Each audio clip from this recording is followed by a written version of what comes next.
नमस्कार मित्रांनो, ठरलं तर मग या मालिकेच्या आजच्या भागात आता प्रियाने सदाशिव आणि मैनावतीची खोली व्यवस्थित आवरून ठेवलेली असते. आता ती स्वतःशीच पुटपुटते. आता कशी सायलीच्या आई-बाबांची खोली वाटते. ते तिकडून निघणार तेवढ्यात समोरून सायली आणि कल्पना दोघीही आतमध्ये येतात. दोघींना अचानक समोर आलेल पाहून आता प्रिया जरा घाबरतेच. सायली चिडते आणि तिला म्हणते, तू इथे काय करतीयस? तुला सांगितलं होतं ना माझ्या आई-बाबांपासून लांब राहायचं म्हणून. त्यावर कल्पना देखील तिला म्हणते, तन्वी, मी तुला आत्ताच सांगते, तू त्यांना काहीही वाकड तिकड बोलायचं नाहीयेस.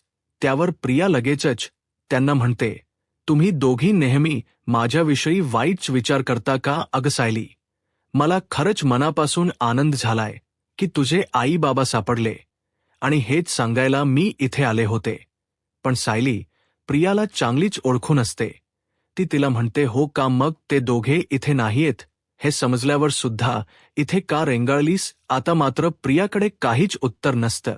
ती क्षणभर विचार करते आणि लगेच म्हणते, अगं बघ किती टीप खोली लावलीय, हेच बघत बसले.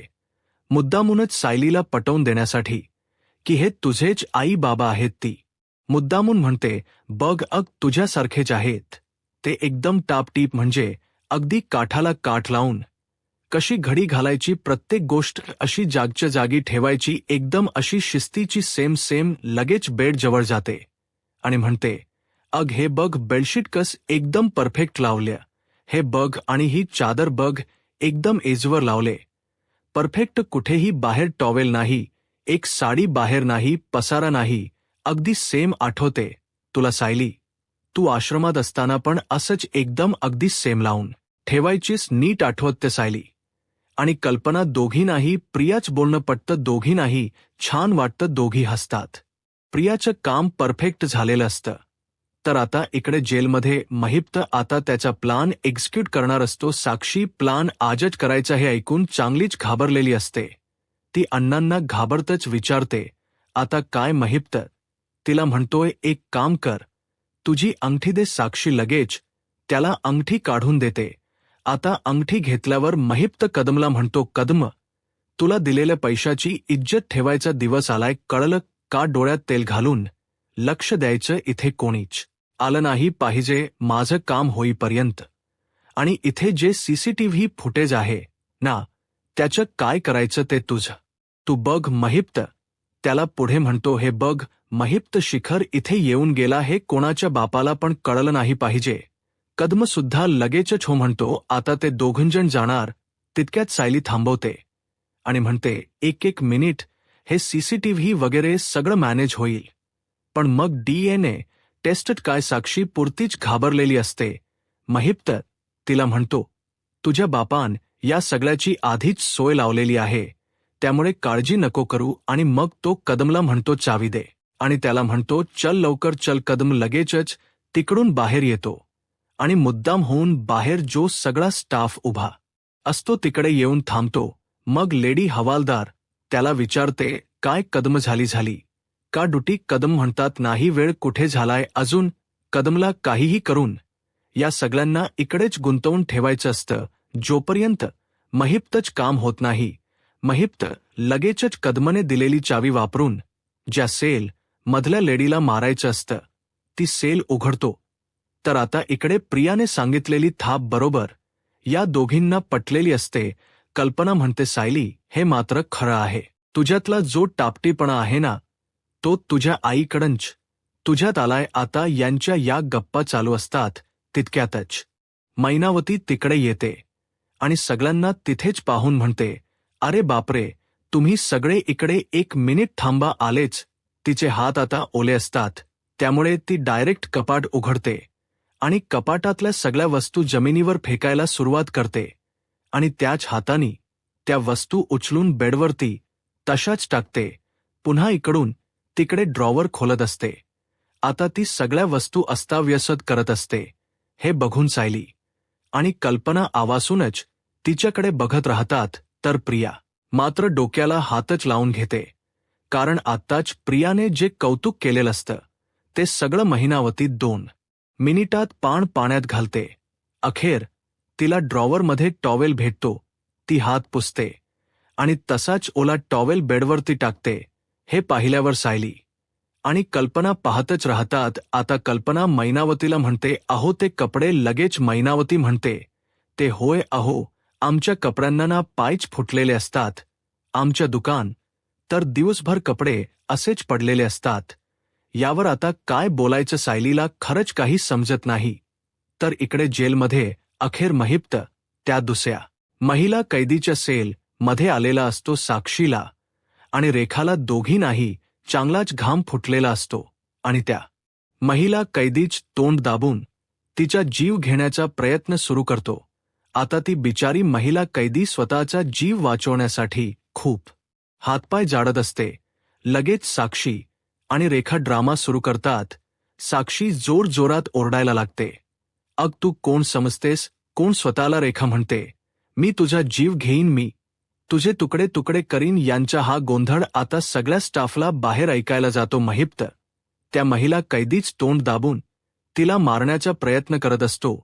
तोपर्यंत काहीही करून या दोघींना आमचे वाद चालू आहेत हे दाखवायचं असतं. आता साक्षी जोरजोरात ओरडत म्हणते, तू गप्प बस, मी जीव घेईन ना तुझ्या. रेखा म्हणते, अग तू गप गप, मी जीव घेईन तुझ्या. काय करणार आहेस तू, गप्प, ओरडू नको. साक्षी जोरजोरात ओरडायला लागते. रेखा तिला जोरजोरात ओरडून म्हणत असते, गप्प बस, आवाज बंद कर, नाहीतर तुझा जीव घेईन मी. तर महिप्तने दुसऱ्या महिला कैदीच तोंड अगदी गच्च दाबून धरलेलं असतं. बाहेर स्टाफला सगळा आवाज जात असतो. आता त्यातली एक हवालदार उभी राहते आणि म्हणते, परत एकदा साक्षी आणि रेखाचं भांडण सुरू झालं वाटतं, जाऊन बघायला पाहिजे. कदम लगेच त्यांना थांबवतो आणि म्हणतो, अहो मॅडम, त्या दोघी भांडतील आणि नंतर गप्प होतील. तुम्ही कशाला लक्ष देताय, जाऊ दे, बसा तुम्ही इकडे, टेन्शन घेऊ नका, रोजच झाले ते. आता त्या लेडी हवालदारला ते पट, ती पुन्हा एकदा खाली बसते. तर इकडे रेखा आणि साक्षी दोघी जणी आणखीनच मोठ्या मोठ्याने भांडत असतात. आता साक्षी तिला मुद्दामून म्हणत असते, सोड, अग तोंड सोड माझं, मला त्रास होतोय. आणि अचानकच जोरजोरात ओरडत आवाज बंद करते. तिला खरंतर महिप्त तिच्या डोळ्यांसमोर दुसऱ्या लेडीला मारत असतो हे बघवत नसतं. आता ती डोळे गच्च मिटून घेते. साक्षी आणि रेखाचा येणारा जोरजोराचा आवाज ऐकून शेवटी पुन्हा ती लेडी कॉन्स्टेबल उभी राहते आणि म्हणते, जाऊन बघतेच नक्की काय चाललंय. कदम पुन्हा तिला अडवतात आणि म्हणतात, मॅडम, सांगितलं ना तुम्हाला, तुम्ही बसा इथे, लक्ष नका देऊ. तर इकडे महिप्तने अखेर त्या महिला कैदीचा जीवघे घेतलेला असतो. ती बिचारी काहीच कारण नसताना आपले प्राण सोडते. अखेर महिप्तचा प्लान एक्झिक्यूट झालेला असतो. तर इकडे आता ही मैनावती कल्पना, सायली आणि प्रियाला विचारते, तुम्ही तिघे इकडे काही काम होतं का? आता सायली तिला काय सांगणार. सायली म्हणते, नाही, काहीच नाही, आम्ही सहजच आलो होतो. सायली तिला म्हणते, अग आई, तू कपाट अगदी छान लावलं होतस, खोली एकदम टापटीप ठेवली होतीस. थांबा, मी पटकन तुला सगळं हे परत लावून देते. मैनावती म्हणते, अग थांब, नको नको, हे सगळं कसं ना असं हाताशी असलेलं बरं असतं, म्हणून मी ही खोली बिली आवरायला कधी जात नाही. मैनावतीने असं म्हटल्यावरती कल्पना आणि सायली दोघी एकमेकींकडे आश्चर्यानेच पाहतात. तर प्रियाला तर आता काय बोलावं काही सुचत नाही. नेम की मैनावती आता सायलीला विचारते, ही खोली तू आवरली होतीस का? सायली म्हणते, नाही. मग आता कल्पनाच म्हणते, कदाचित ना विमलने आवरून ठेवली असेल. आता मैनावती म्हणते, कस असत ना ताई, कुठली पण वस्तू ना अशी चटकन सापडलेली बरी असते. ही कपाट बिपाट शोधायला कोण जाणार? त्यामुळे तुमच्या विमल ताईंना सांगा जरा खोली बिली आवरू नको आमची. प्रिया आता दात ओटच खायला लागते. तर सायलीला तर खूपच आश्चर्य वाटत असतं, कारण तिची टापटीप राहण्याची सवय तिच्या आईशी काही मॅच होत नसते. कल्पना तरी काय बोलणार. कल्पना आपली मान डोलावते. आता प्रिया मनातच पुटपुटते, ही टेलर येण माझ्या वाईटावर का टपलीय? अगं माझ्यावर उपकार कर आणि त्या सायली सारखी वाघ, माझ्यासारखी वागलीस ना तर माझं पितळ उघड पडेल. तर इकडे महिप्त आता त्या मारलेल्या महिला कैदीची बॉडी घेऊन साक्षीच्या सेलमध्ये घेऊन येतो. तरी सुद्धा साक्षी आणि रेखा अजूनही जोरजोरात मुद्दामूनच भांडण चालूच ठेवतात. समोर डेड बॉडी पाहून साक्षी चांगलीच घाबरलेली असते. आता महिप्त खिशातून साक्षीची अंगठी काढतो आणि त्या डेड बॉडीच्या हातामध्ये घालतो आणि मग साक्षीला जेलच्या बाहेर काढतो. आणि मग लगेच रेखा हातामध्ये काचेची फुटलेली बॉटल घेते आणि त्या डेड बॉडीवरती जोरजोरात वार करायला लागते. आणि साक्षी उगाच जोरजोरात किंचाळत राहते. त्यानंतर साक्षी आणि महिप्त तिथून पळून जातात. आता हे हवालदार एवढा मोठा आवाज होतो म्हटल्यावरती आता कोणी जागेवर बसत नाही. सगळे जण आता धावत पळत जेलच्या दिशेने निघतात. आल्या कदम जोरजोरात ओरडायला लागतो, खून झाला, खून झाला, साक्षी शिखरेचा खून झाला. अरे दादा, अँब्युलन्स बोलवा, साक्षी शिखरेचा खून झाला. आता सगळेच हवालदार वाकून वाकून आतमध्ये पाहत असतात. सगळ्यांनाच असं वाटायला लागतं की रेखाने साक्षी शिखरेचा खून करून टाकला. कदम जोरजोरात ओरडत तिथून पळ सुटतो, खून झाला, खून झाला, साक्षी शिखरेचा खून झाला. आणि साक्षी शिखरेचा रेखाने खून केला असं म्हणत पटकन जेलचे दरवाजे बंद करून टाकतो. तर आता दुसऱ्या दिवशी सकाळी अर्जुन सायलीला म्हणत असतो, बायको तुला काही मदत करू का? आता तितक्यातच त्याचा फोन वाजतो. तो फोन उचलतो. त्याच्या कुठल्या तरी मित्राचा फोन असतो. अर्जुन त्याला फोनवरच म्हणतो, उठ, तुला इतक्या वर्षांनी हवा ते काय ना, आमच्या प्रेमाचा धागा आहे ना वीक झालाय, देअर इज नो होप. मग त्यानंतर लगेचच अर्जुन सोबत पदार्थाला समजावतो, अरे हे बघ, लग्नानंतर चेंजेस होतच राहतात, पण ते पॉझिटिव्ह चेंजेस असतात. यात इतकं स्ट्रेस घेण्यासारखं काहीही नाहीये.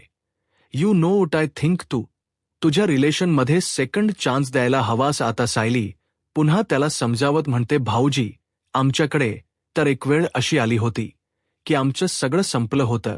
यांना तर यांच्या मनाविरुद्ध दुसरीकडे लग्न करावं लागणार होतं. आमची तर सगळीच नातीपणाला लागली होती, पण आम्ही एकमेकांच्या बाबतीत कधीच हार नाही मानली. त्यावर लगेचच अर्जुन सुभेदार म्हणतो, अरे तेव्हा आम्ही पण खूप घाबरलो होतो. आता तू जसा विचार करतोस ना, एक्झॅक्टली आम्ही पण तसाच विचार करायला लागलो होतो की देअर इज नो होप, पण आशा असते.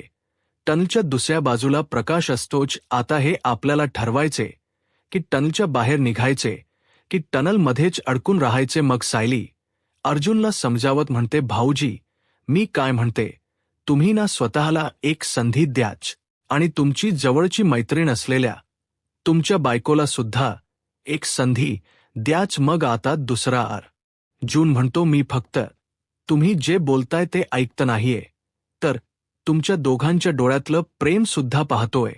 आणि हे सगळं पाहिल्यावर मला असं वाटतंय की खरंच मी सुद्धा माझ्या नात्याला दुसरा चान्स द्यायला हवाच. अर्जुन सुभेदार लगेच म्हणतो, फॅटास्टिक. आता सायली म्हणते, हे बघा, ज्याची त्याची प्रेमाची गोष्ट वेगळी असते आणि माझी तर खात्रीच आहे तुमची प्रेमाची गोष्ट ही आमच्यासारखीच जगावेगळी असेल. लगेच नवीन अर्जुन म्हणतो, अरे तुमच्या प्रेमाची तर अख्ख्या महाराष्ट्राला भुरळ पडली.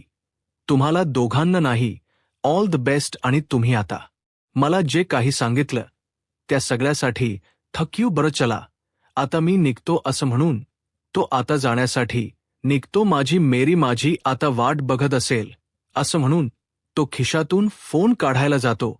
तेव्हा त्याच्या खिशातून एक कार्ड पडतं. अर्जुन सुभेदार ते कार्ड उचलतो आणि अर्जुनला विचारतो, हे काय? तो म्हणतो, तू आत्ताच म्हणालास ना की मला सेकंड चान्स घ्यायला हवा. हे कार्ड देणार सुद्धा मला देवाप्रमाणे मिळाला, माझं आयुष्य बदलायला किंवा माझं नशीब बदलायला. हे कार्ड त्याने मला सेकंड चान्स घेण्यासाठी दिले.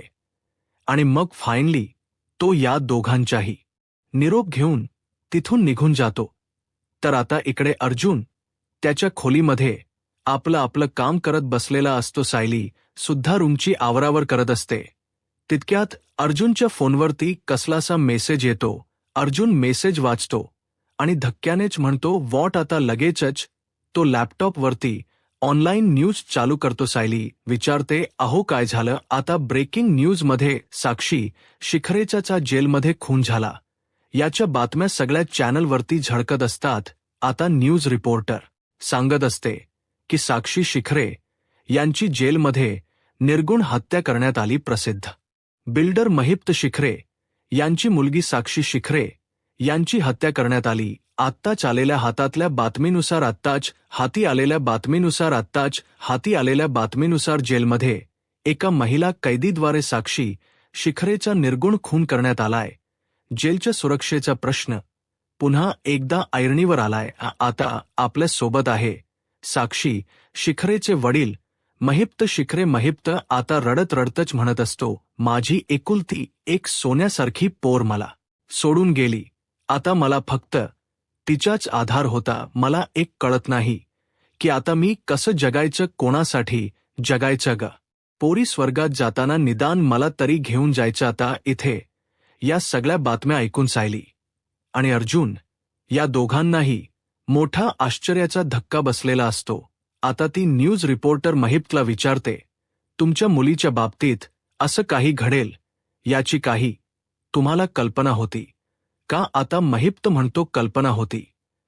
कारण मी जेव्हा जेव्हा जेलमध्ये तिला भेटायला यायचो तेव्हा ती मला सारखी सांगत होती की इथल्या बाकीच्या महिला कैदी तिला खूप त्रास देतात. एक बाईसारखी तिच्या झिंज्या उपटायची आणि तो रडतच म्हणतो, मला तर खात्री आहे की त्याच बाईने माझ्या साध्या भोळ्या मुलीला मारलं असणार. आणि जोर जोरात आकात करत म्हणत असतो, माझ्या साध्या भोळ्या पोरीचा जीव घेतला. एकुलती एक पोर होती माझी. आता मी कोणासाठी जगायचं? पण आता मी कोणाला सोडणार नाही. मी एकेकाला डावा ठोकणार, मी कोणालाच सोडणार नाही. आता हीच बातमी नेमकी प्रिया सुद्धा तिच्या फोनवरती पाहत असते. प्रिया आता स्वतःशीच म्हणते, साक्षी शिखरेचा जेलमध्ये खून नाही, हे कसं शक्य आहे? महिप्त शिखरेच्या मुलीला हात लावायची हिंमत कोणाचीच होऊ शकत नाही. प्रिया बरोबर महिप्तला ओळखून असते. ती म्हणते, आणि जरी हे खरं असत ना तर महिप्त असा कॅमेरासमोर रडत बसला नसता. त्याने एव्हाना जेलमध्ये 2-3 खून तर केलेच असते. नक्कीच यामध्ये ना काहीतरी गडबड आहे. तर आता इकडे सायली आणि अर्जुन सुद्धा या न्यूजने धक्क्यामध्ये असतात. सायली अर्जुनला विचारते, अहो हे सगळं खरं असेल का? आणि जरी खरं असेल तरी जेलमध्ये कैद्याचा खून कसा काय होऊ शकतो? अर्जुनला सुद्धा काहीच कळत नसतं. तो लगेचच इन्स्पेक्टर सावंतांना फोन करतो आणि त्यांना विचारतो की ही जी न्यूज व्हायरल होते, साक्षी शिखरेचा खून झाला, ती खरी आहे का? आता इन्स्पेक्टर साहेब तिथून अर्जुनला ही न्यूज खरी असल्याची बातमी देतात. आता अर्जुन फोन ठेवतो. सायली लगेच त्याला विचारते, काय म्हणाले इन्स्पेक्टर सावंतर? अर्जुन म्हणतो, ही बातमी खरी आहे. साक्षीची बॉडी आता पोस्टमॉर्टमसाठी पाठवली. रिपोर्ट्स आले की ते मला फोन करतीलच. पण आता इथे सायलीला सुद्धा जराशी शंका आलेली असते. ती स्वतःशीच विचार करते, हे असं कसं होऊ शकतं? तर इकडे महिप्त आणि नागराज दोघेही गाडीमध्ये बसलेले असतात. तितक्यातच नागराजच्या फोनवरती प्रिया कॉल करते. नागराज फोन महिप्तला दाखवत म्हणतो, महिप्त बबली कॉलिंग. महिप्त म्हणतो, आवाज वाढव. नागराज फोन रिसीव्ह करतो आणि म्हणतो, हॅलो बबली मॅडम, काय म्हणताय? कशी काय आठवण काढली? प्रिया म्हणते, तुम्ही आणि तुमचे मित्र कसले सॉलिड. आतो नागराज म्हणतो, ते आहोतच की, पण तुला आज कसा काय साक्षात्कार झाला? प्रिया आता हसतच म्हणते, नाही म्हणजे कसला मस्त ड्रामा क्रिएट केलाय. साक्षी जेलमध्ये मेली, आता तुम्ही अख्ख्या जगालाच फसवायला निघालात. पण तुम्ही प्रियाला कधीच फसू शकत नाही. इतकी छोटी गोष्ट लक्षात नाही आली का तुमच्या? आता महिप्त चिडतो आणि जोरातच ओरतो, बबली तो काय ड्रामा, अभिमान आहे, कळलं ना? आता प्रिया हसते आणि म्हणते, जाऊ दे अण्णा सर. बाय द वे मी काय म्हणते तुम्हाला ना, मी आत्ताच न्यूज चॅनलवरती रडताना बघितलं. खोट रडताना कसले चिकणे दिसता हो तुम्ही. आणि मग लगेचच आवाजाचा सूर बदलत म्हणते, पण अण्णा सर आता ना खरं रडायची तयारी ठेवा. माझ्याच आई वडिलांना माझ्याच घरात आणून जो सापळा लावायची तयारी केली ना तुम्ही, आता तो सापळा तुमच्यावरच कसा उलटते ना याची वाट बघा. आता तो प्रश्न फक्त व्हिडिओचा नाही हो, तुमची साक्षी जिवंत आहे हे जर मी सिद्ध केलं ना, तर तुमच्यावर केवढ्यावर पडेल याचा जरा विचार करा. आणि महिप्तला धमकी देतच म्हणते, त्यामुळे आता माझ्याशी पंगा घ्यायचा नाही, हे लक्षात ठेवा. आता नागराज सरळ फोन कट करतो. महिप्तच्या डोळ्यामध्ये तर अक्षरशः रक्तच उतरलेलं असत. महिप्त चिडूनच नागराजला म्हणतो, ही बबली एवढं बोलते ना, खरं तर हिच्या बोलण्यावर बंदी आणायला पाहिजे. तुमच्या त्या वकील भावाला सांगून हीच काहीतरी करा. लगेच नागराज म्हणतो, तू उगाचच माझ्या भावाचं नाव नको काढूस. त्यापेक्षा या बबलीलाच एक व्हिजिट देऊ. मी धेक काम करतो. मी तिच्या घरीच जातो आणि तिला भेटूनच येतो, म्हणजे ना तिला काही करताच येणार नाही. आता महिप्त सुद्धा म्हणतो, तेच बरं पडेल. तर मित्रांनो, पुढील भागामध्ये आता साक्षी एका नव्या रूपामध्ये, नवीन स्टाईलमध्ये आलेली असते. ती महिप्तच्या घरामध्ये डायरेक्ट एंट्री घेते. महिप्त तिला सारखा विचारत असतो, ओ बाई, कोण आहे तुम्ही, काय आहे, काय काम आहे तुमच्या. आता साक्षी एकदम स्टाईलमध्ये येऊन त्याच्या समोर बसते आणि म्हणते, समीरा शेखर. तर इकडे नागराज आता सुभेदारांच्या घरी आलेला असतो आणि डायनिंग टेबलवरती सगळे बसलेले असतात. प्रताप नागराजची ओळख करून देत म्हणतो, हे आमच्या सायलीचे आई बाबा सदाशिव लोखंडे आणि मैनावती लोखंडे. नागराज आता अचानक घरी आलाय आणि त्याची ओळख आपल्या आई वडिलांशी करून दिली जाते. हे बघून प्रिया आता पुरतीच घाबरलेली असते. लगेचच नागराज संधी साधतो आणि म्हणतो, या ताईंच जे स्माईल आहे ना, ते अगदी ना आपल्या या तन्वी सारखं आहे. आता सायली, अर्जुन आणि घरातले सगळेच तन्वीकडे एकदम पाहायला लागतात. तन्वी अर्थात प्रिया आता प्रचंड घाबरलेली असते. आता पुढे काय होईल हे पाहायला आत्ताच माझा महाराष्ट्र या यूट्यूब चॅनलला सबस्क्राईब करा. धन्यवाद.